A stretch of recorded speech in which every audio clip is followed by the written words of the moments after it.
Hey everybody, welcome back to my channel. In today's video, I'm going to be sharing my quick and easy recipe for this gingerbread or molasses cake. Now this right here is a simple sponge cake recipe, but it has the addition of all of these amazing spices that you would normally find in a gingerbread cookie.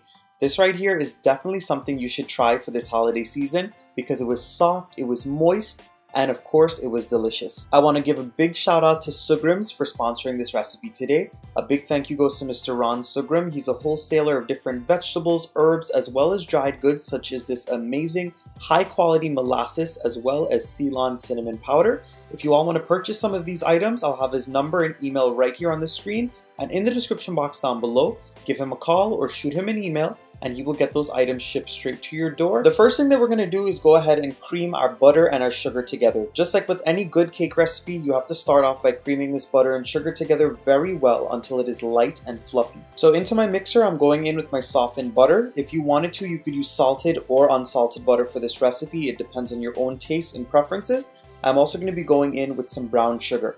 Definitely use brown sugar for this recipe because it's going to give that cake a really nice color and flavor. And while my butter and sugar are creaming, I'm going to go ahead and work on the dried ingredients. So in my bowl, I have some all-purpose flour, I have some baking powder, as well as some salt. If you're using salted butter, do not add in the salt at this stage. And I'm also going to be going in with a good amount of ginger powder. If you wanted to use freshly grated ginger for this recipe, feel free to do so.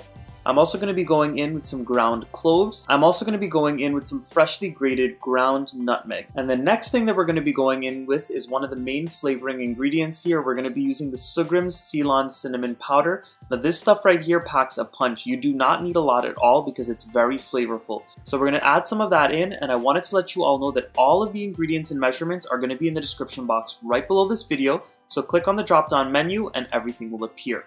Once you get all of these dried ingredients in the bowl, you're just going to stir everything together and you're going to set it aside. And at this point, we're going to go ahead and work on our eggs. So in a little measuring cup or another bowl, you want to crack all of your eggs into it, and you're going to go in with your vanilla extract, or if you wanted to use mixed essence or vanilla essence, you can also use that. And once you add those ingredients in, you're going to whisk them very well until everything is well combined. So this is what my mixture with the butter and sugar looks like after about 8 minutes of beating it together. As you all can see, it's lighter in color, lighter in texture. Most of that sugar is already dissolved and it's very, very fluffy. That's exactly what you want. So at this point, those eggs and vanilla that we had beaten up before, we're gonna go ahead and stream them in a little bit at a time while we keep on beating this mixture until everything is well combined. Remember, whenever you add eggs to your butter and sugar, you have to add it in a little bit at a time or else the mixture is going to curdle. So that's why I recommended you put them in the measuring cup so you can keep on pouring it just a little bit at a time until everything's mixed in. So as you all can see, my eggs are mixed in properly. The batter is very nice and smooth. So we're going to start to add in our molasses. Now this molasses here is of course my Soogrim's molasses, and I love how thick and rich this molasses is. I will let you all know that I did not use any extra browning or any coloring in my cake. That beautiful brown color that I got that you saw in the beginning of the video was all due to the spices from Soogrim's as well as this amazing molasses. Of course, if you wanted to just add in the spices and make a spiced cake, you can do that, but definitely add in that molasses because it adds such a nice richness and a beautiful color. Now this is what my mixture looks like after I added in my molasses. Just know that as this bakes, it's also going to get a little bit darker in the oven. All I'm going to do now is scrape down the sides and give it one final mix before we introduce all of our dried ingredients. Now once all of those wet ingredients are mixed properly, you're going to go ahead and take a spoon and you're going to add in a little bit of the dried mixture a little bit at a time until everything is well combined. Remember, you want the mixer on a very slow speed for this and you do not want to overbeat it. So as soon as you see all of that flour is gone, you want to turn off your mixer. You can also do this by hand just by folding it in. Just make sure you watch it and make sure it's not too overbeaten or you'll end up with a very tough cake. Now make sure every once in a while you go in there and you scrape the bottom of the bowl and the sides so this way you get any extra dried flour off of it.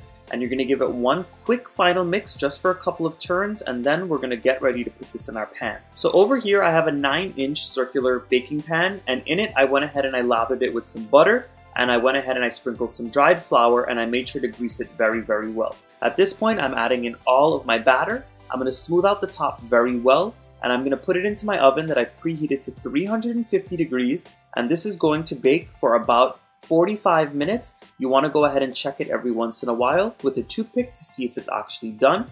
And when it's done, you're going to take it out, let it cool properly in the pan, and then you can go ahead and invert it just like I have here. So I just want to go ahead and cut into my cake. Remember, before you cut into your cake, it has to cool completely. If you don't let it cool completely, it's going to fall in the middle. But this right here is how moist, how fluffy, and how delicious this cake was.